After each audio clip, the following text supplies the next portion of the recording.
All right, banging this stuff out pretty quickly.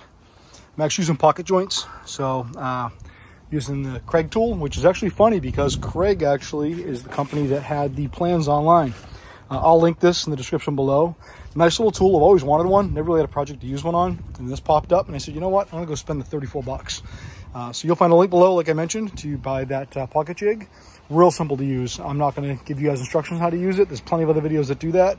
I'm gonna go ahead and now take these two small ladder pieces, and these are actually gonna get the pavers right down the middle. And then they're gonna put the pit right in the center of that. So I'm just gonna put the two pieces here on the top and the bottom. Do the same thing, pocket joints on the top, pocket joints on the bottom. And that'll be my pit number one. And then I'm gonna build the second one, and then we'll probably go back and grab some pavers from Home Depot or Lowe's up in the center of town, because the one near my house did not have them. So I will be making a second trip. So it's kind of the update. I'm gonna keep plugging away and see if we can wrap this thing up soon. All right, the pit boxes are built. So, and they're a little heavier than they look in PT. Thank God I got the tractor. So they're gonna be coming over here, backside of my property. So a couple of pits here, just gotta do a little more grading, a little more cleanup. I'm gonna pop these in and just run a string, measure it, make sure it's the exact distance. I believe that it is 40 feet. I put a couple stakes in there.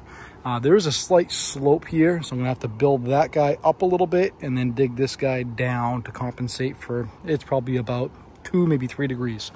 So, but yeah, should be pretty cool. So, took about, I don't know, 2 hours maybe to build both of these in this nice 95-degree hot, humid day. So, I will link the plans below as well that I used to build the boxes, along with the material list and everything I did to build these. But pretty basic project, I'm looking forward to see what these look like all completed. So, coming along, a little more fill. Keep digging. Keep digging, it's hot.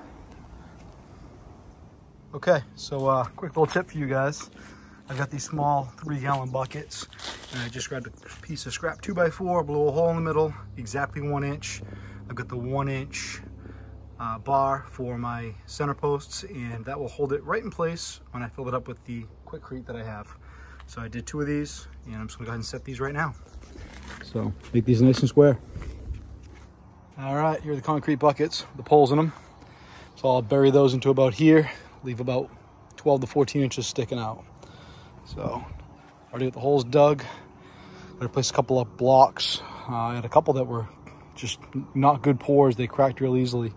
So I went to Home Depot, picked up a little more supplies. That's when I'm all done. They're coming out pretty.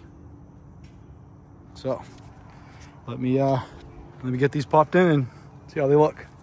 All right, guys, final stretch here. So I went ahead and I grabbed some boards off my sawmill on the back part of the farm. I was gonna use some PT for the backing, but the more I thought, I said it's gonna get beat up. I said, I get wood for free off the sawmill from trees on my property. But you know what? I'll just use pine. So easier to do. So I'm gonna go ahead and cut a few more pieces and line that up, and I'll cut it. Just gonna chainsaw cut the ends, and we'll go ahead and do the same thing down the other end of the pit. So it's looking good.